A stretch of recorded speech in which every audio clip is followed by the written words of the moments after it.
pots estar a punt de perdre el teu treball,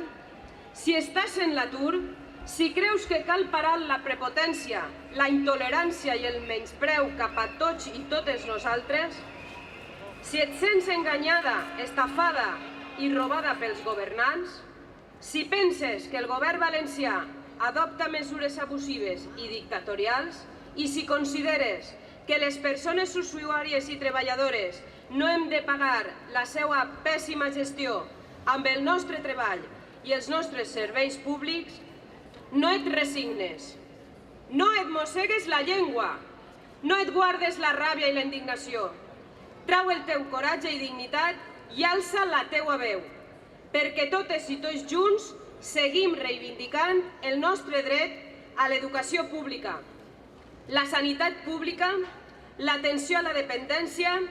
els serveis públics i una justícia igual per a tots i totes.